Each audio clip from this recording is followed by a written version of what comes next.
Salut les bicheurs et bienvenue dans cette nouvelle vidéo dans laquelle on va parler un petit peu de vous. Je vais devenir votre coach. Je vais donc vous apprendre comment travailler le jeu, comment progresser et c'est moi qui vais vous mettre le coup de pied aux fesses, l'impulsion pour que vous continuiez à bosser et pour vous donner aussi cette motivation qui va vous permettre d'avancer. Alors aujourd'hui c'est jour de rentrée, c'est un jour un peu particulier. Tout le monde reprend l'école, reprend les chemins de la fac, reprend pour certains le chemin du travail, pour certains ils l'ont déjà repris.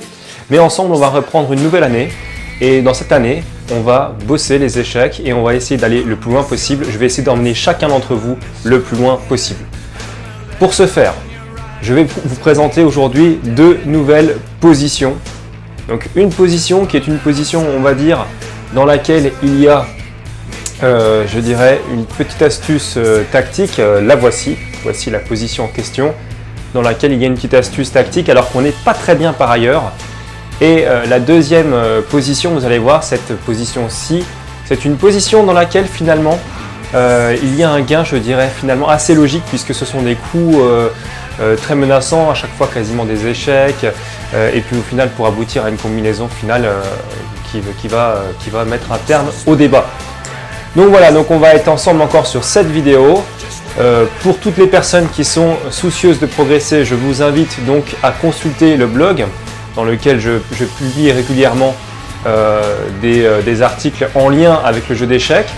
Et aussi, je vous invite tous à me suivre sur Twitter, donc dans la description, allez-y, Twitter, Facebook, etc. Les réseaux sociaux sur lesquels il faut me suivre pour être informé de tout.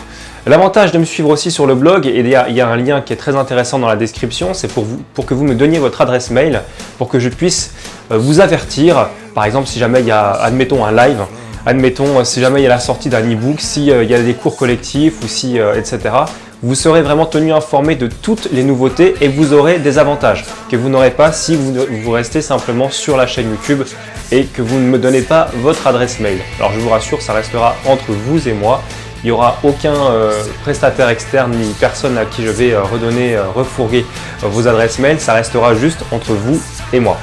Voilà, donc on peut commencer pour l'analyse de cette première position ici et ensuite on passera à la deuxième position ici. A tout de suite. Alors cette position est vraiment compliquée. Cette position est vraiment compliquée parce qu'il y a le pion A2 qui menace d'aller à la dame tout de suite là. Et le vrai problème c'est qu'on ne peut pas jouer tour A6 pour empêcher ce pion d'aller à la dame. C'est pas une défense efficace. Est-ce que vous voyez pourquoi tour A6 n'est pas efficace ici? En fait le problème c'est qu'il y a B4. Et après B4, le fou attaque gentiment la tour et le pion menace de pousser. Et deux pions comme ça, sur la troisième et la deuxième, ça finira par aller à dame. Donc en fait ici on n'a pas vraiment le choix. Si on fait pion prend, par exemple, il y aurait fou prend tour et on aurait perdu. Et en fait si on essaie de faire par exemple tour A5, et bien tout simplement B3, il y aura B2 et B1, ça fera dame. Donc on peut pas empêcher le pion B d'aller à dame. On est obligé de faire tour prend A2. Et après fou prend A2, de récupérer le pion. Et on a de la chance ici si on s'en sort avec la nulle. Mais on s'en sort visiblement avec la nulle. Par exemple fou D5 peut être joué pour attaquer le pion. On peut pousser en G3, roi H3. Et ici par exemple B5. Et si un coup comme fou H1 est joué pour conserver la diagonale, par exemple, et bien tout simplement roi G5. Et il va y avoir un problème pour les noirs, puisque s'ils essaient de protéger le pion, par exemple avec fou F3, seule idée pour gagner la partie, puisque sans le pion, les noirs ne pourront pas gagner, un fou ne suffit pas pour gagner, on peut jouer B6, et sur roi prend G3, B7 menaçant dame, fou prend B7, et roi prend sur H5, et donc on aurait une partie nulle. Donc on a déjà de la chance d'avoir la partie nulle ici, c'est déjà assez incroyable. Donc on revient à la position initiale, menace de faire dame, et c'est très problématique puisqu'il faut tout de suite entreprendre quelque chose pour les blancs, et si on n'a rien, on s'en sortira avec la nulle et par miracle. Et bien en fait ici il y a une combinaison de gains, elle est assez élémentaire quand on la voit. Donc je vous laisse chercher un tout petit peu si vous la voyez. Elle est très intéressante. Ok, donc pour ceux qui veulent continuer à chercher, mettez pause. Pour les autres, je vais vous montrer, c'est tour G3. Et tour G3, qu'est-ce que ça menace? Eh bien, ça menace tout simplement de faire le mat. en H3. Ok, donc les noirs sont forcés de contrôler la case H3. Ils jouent donc fou E6. Et maintenant, comment est-ce que l'on conclut? Est-ce que vous voyez comment conclure? Eh bien, tout simplement, tour H3 quand même. Fou prend. Et là, on constate que le roi est complètement empêtré dans ses pièces, qu'il n'a plus de case de fuite, puisque le roi blanc contrôle toutes les cases de fuite. Et donc, un simple échec, avec protection du roi, suffit à l'emporter. G3 échec. Monsieur et madame, deux Damiano ont un fils. Voilà. Quel est son prénom? Position. Matt. Donc dans cette position, le gain est assez simple finalement. Il convient juste de gagner le fou en D7. Et ça, on peut l'obtenir avec deux échecs. Donc avec tour H5 échec, roi G7. Et maintenant, tour F7 échec. Avec double pression, donc on le voit sur le fou en D7. Donc quel est le coup ici à jouer? On ne peut pas jouer roi H8. Qu'est-ce qui se passerait sur roi H8? Est-ce que vous voyez le plan ici de jeu pour les blancs? La récupération du pion H7 sur échec. En fait là ça serait dramatique hein, pour les noirs dans cette position. Après roi H8, il y aurait tour prend par exemple. Roi ici.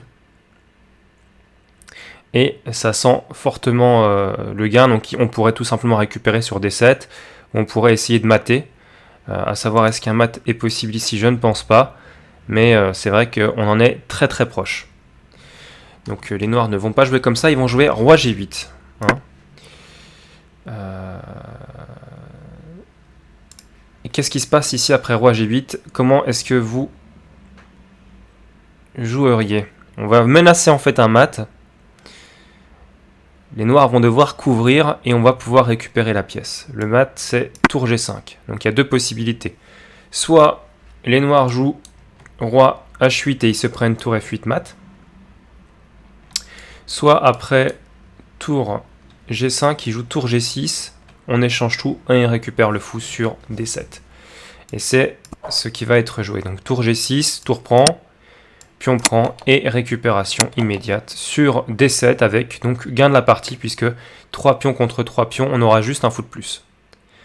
Voilà donc pour cette position, comment il fallait jouer. Tout simplement, tour H5 échec, suivi des menaces qui vont arriver, du mat notamment qui peut arriver sur H8 et donc le fait de forcer les noirs à dévier leur tour qui protégeait le fou D7 pour capturer ce dernier.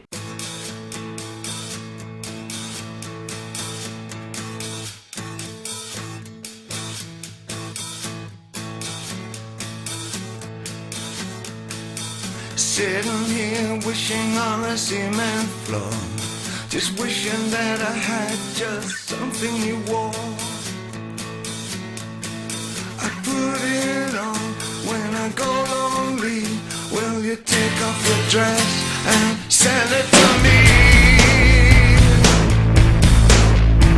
I miss your kiss and then I miss your head, and the letter in your writing doesn't mean you're not dead. Just run outside in the desert heat, make your dress all wet and send it to me.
just wishing that I had just something you wore.